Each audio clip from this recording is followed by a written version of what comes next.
Здравствуйте, уважаемые коллеги! Я Иванов Сергей Олегович, являюсь начальником отдела математики издательства «Легион» и автором пособий по математике.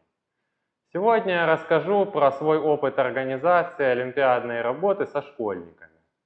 Как известно, школьникам для успешного выступления в олимпиадах недостаточно обычных школьных занятий, а нужны некие дополнительные занятия.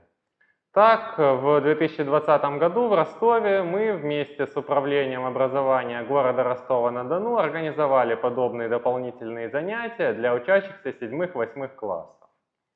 И вот в данном докладе я обобщу свой опыт по организации этих занятий и дам некоторые рекомендации. Первый вопрос, который стоит, это вопрос отбора учащихся. Обычно для этого лучше всего провести вступительную олимпиаду. И по итогам этой вступительной олимпиады отобрать группу учащихся. При организации вступительной олимпиады важны некоторые моменты.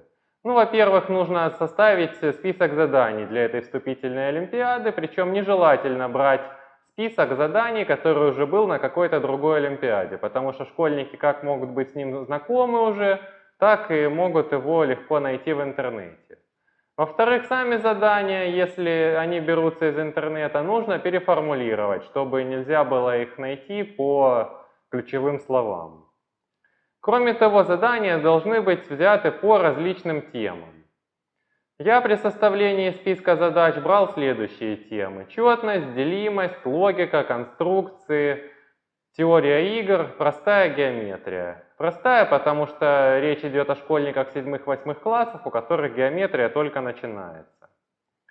Вот по итогам этой олимпиады можно отобрать группу. В группу лучше всего брать от 15 до 25 человек. Больше 25 человек брать нежелательно, поскольку возникнут организационные трудности с такой большой группой.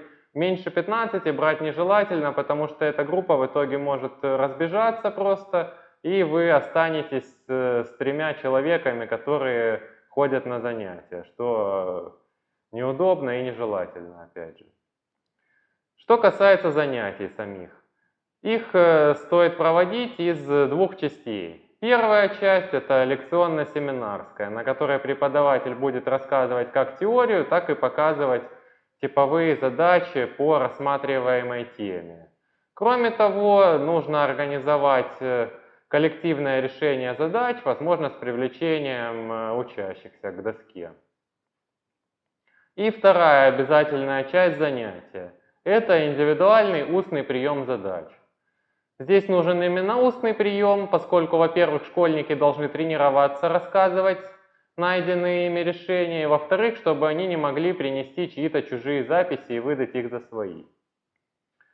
Что касается времени. На лекционно-семинарскую часть стоит выделять 2 академических часа без учета перерыва, и на прием задач еще уйдет несколько часов. Прием задач не обязательно проводить в тот же день, что и лекционно-семинарскую часть, можно для этого выделить часы в какой-то другой день. По частоте занятий лучше всего проводить такие занятия либо 1 раз в неделю, либо 2 раза в неделю. Меньше 1 раза в неделю проводить нежелательно, поскольку это будет просто расхолаживать учащихся. Чаще 2 раз в неделю проводить нежелательно, поскольку учащиеся будут не успевать решать выданные им на дом задания, а решение самостоятельное задание – это неотъемлемая часть работы. Автору, то есть мне, за весну 2020 года удалось провести 11 занятий по следующим темам. Это четность, делимость, принцип Дирихле, комбинаторика, индукция, раскраски, принцип крайнего, инвариант, 2 занятия по теории игр и 1 занятие по теории графов. Более подробно о вот этой вот проведенной работе я рассказывал на вебинаре, который вы можете найти в архиве вебинаров на сайте издательства «Легион» www.legionr.ru.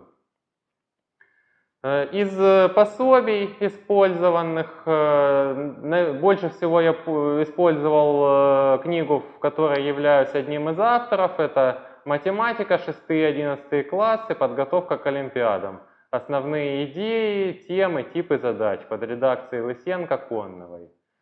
Эту книжку вы можете найти на том же самом сайте legionr.ru. Там же вы найдете множество других пособий, которые пригодятся вам в вашей работе.